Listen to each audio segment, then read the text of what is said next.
చూడండి ఇక్కడ రామాలయం, సింగభూపాలెంలోని రామాలయం, హనుమంతుడి విగ్రహం చూడండి. హనుమంతుడు ఎంత తేజీప్యమానంగా వెలిగిపోతున్నారో. తూర్పు ముఖాన్ని పెట్టి ఈ విగ్రహాన్ని నిర్మించారు. ఈ తూర్పు ముఖం ఉన్న విగ్రహాలు చాలా దేదీప్యమానంగా ఉంటాయి, వెలిగిపోతూ ఉంటాయి.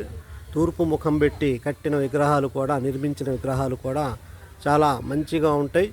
వాటి యొక్క సూర్యుని వెలుతురు పడి ఎప్పుడు దేదీప్యమానంగా వెలిగిపోతూ ఉంటాయి. పక్కనే రామాలయం, సింగభూపాలెంలోని హనుమంతుని విగ్రహం, పక్కనే రామాలయం చూడండి ఎంత చక్కగా నిర్మించారు. ఇక్కడి ప్రజలు భక్తి శ్రద్ధలతో ఈ విగ్రహాలని, ఈ దేవుళ్ళని మొక్కుతూ వాళ్ళ జీవనోపాధిని గడుపుతూ ఉంటారు. చూడండి హనుమంతుని విగ్రహం ఎంత దేదీప్యమానంగా ఉందో. పక్కనే రామాలయం చూస్తున్నారుగా ఫ్రెండ్స్. చూడండి ఇది సింగభూపాలెంలోని చిన్న ఊరు ఇది. ఈ ఊరిలోని విగ్రహాలు చాలా చక్కగా నిర్మించారు. చూడండి ఎంత రంగులుగా కనబడుతున్నాయో. మంచిగా మెయింటెనెన్స్ బాగా చేస్తున్నారు.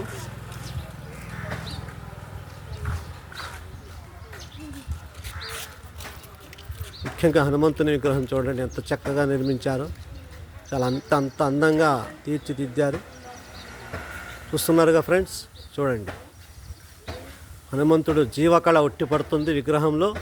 హనుమంతుడు నిజంగా వచ్చి నిలబడ్డా అన్నట్టుంది. చూడండి ఎంత బాగుందో ఈ హనుమంతుని విగ్రహం. ఓకే ఫ్రెండ్స్, చూస్తున్నారు కదా. ఇది ఇక్కడ ఉన్న ప్రజలు వాటిని మెయింటెనెన్స్ చక్కగా చేస్తున్నారు భక్తి శ్రద్ధలతో. చూస్తున్నారు కదా.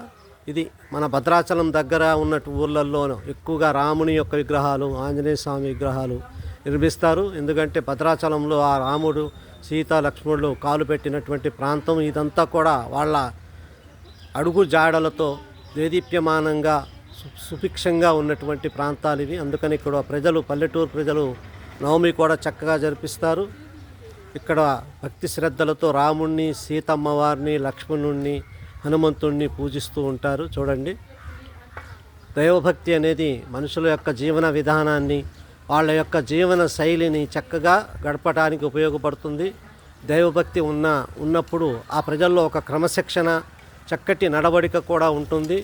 అందుకనే అందరూ దేవుణ్ణి పూజించే అలవాటు చేసుకోండి. అలవాటు లేని వాళ్ళు దేవుణ్ణి పూజించండి, తప్పులేదు. పూజించకపోతే లేనిపోయిన అనుమానాలు వస్తాయి. పూజిస్తేనే మనిషి యొక్క జీవితం సక్రమంగా సరైన దారిలో ఉంటుంది. కనుక ప్రజల్లారా దేవుణ్ణి నమ్మితేనే మనకు ఒక నిలకడ, ఒక ఆధారం అనేది ఉంటుంది మన మనుషులకి. ఎవరికైనా సరే, ఏ దేవుణ్ణైనా సరే అందుకని దేవుళ్ళని నమ్మండి. నమ్మితేనే మనిషిలో ఒక ఆధారం, ఒక ధైర్యం, ఒక పట్టుదల అనేది ఉంటుంది. కనుక ప్రజలు మంచిగా జీవనోపాధి గడపడానికి ఈ దైవభక్తి అనేది మనకి సహకరిస్తుంది. ఓకే ఫ్రెండ్స్, కనుక ఈ దేవాలయాల్ని, విగ్రహాలని, అన్ని మతాలని, అన్ని కులాలని మనం గౌరవిద్దాం. అన్ని దేవుళ్ళని మనం గౌరవిద్దాం. అందరూ ఒక్కటే. మనం అందరం మానవ జాతి, మానవ మనుగడకు పూనుకున్నటువంటి ఈ దైవభక్తి అనేది మన జీవనానికి, భవిష్యత్తుకి చాలా ఉపయోగపడుతుంది.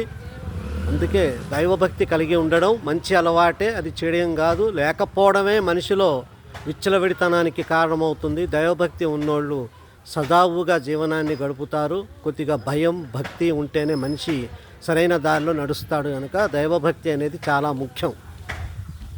కనుక ఎవరి దేవుళ్ళని వాళ్ళు గౌరవించుకోండి, పూజించుకోండి. ఏ దేవుళ్ళని దయచేసి విమర్శించుకోవద్దు. మనందరం మానవ జాతి, అందరూ ఒక్కటే. అన్ని దేవతలు, దేవుళ్ళు అందరూ ఒక్కటే అనే ఒకే మనసుతో నమ్మండి. అందరూ కలిసిమెలిసి ఉండండి. జై భారత్. ఈ ఆగస్టు 15 సందర్భంగా మనందరం కూడా ఈ యొక్క విగ్రహాలని, తర్వాత మన యొక్క జాతీయ పతాకాన్ని గౌరవిస్తూ ముందడుగు వేద్దాం. ఓకే ఫ్రెండ్స్, చూడండి హనుమంతుల్లో ఎంత జీవకళ ఉట్టిపడుతుందో. ఉదయం పూట తూర్పు ముఖాన్ని ఉన్న సూర్యకిరణాలు అతని యొక్క దేహం మీద పడి చూడండి ఎలా మెరిసిపోతుందో విగ్రహం. పక్కనే రాముడు, సీత, లక్ష్మణుడు బాగే చిన్న విగ్రహాలు చూడండి. మంచి చక్కగా ధ్వజస్తంభం చూడండి ఎలా మెరిసిపోతుందో. ఓకే ఫ్రెండ్స్, ఈ వీడియో నచ్చినట్లయితే లైక్ చేయండి, షేర్ చేయండి, సబ్స్క్రైబ్ చేయండి. ఓకే, ఇక్కడి ప్రజలు చక్కగా భక్తి శ్రద్ధలతో రాముణ్ణి, హనుమంతుణ్ణి అందరినీ కూడా భక్తి శ్రద్ధలతో నమ్ముతూ ఉంటారు, భక్తి శ్రద్ధలతో పూజిస్తూ ఉంటారు.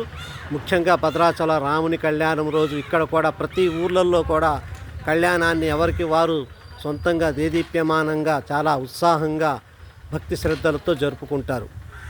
ఓకే ఫ్రెండ్స్, వాళ్ళు అలా భక్తితో ఉన్నంతకాలం ఈ దేవుళ్ళ యొక్క ఆశీస్సులు వాళ్ళందరికీ ఉండి వాళ్ళ జీవనం మంచిగా గడవాలని గడుస్తుందని మనం ఆశిద్దాం. ఓకే ఫ్రెండ్స్, జై హింద్, జై భారత్, వందే మాతరం.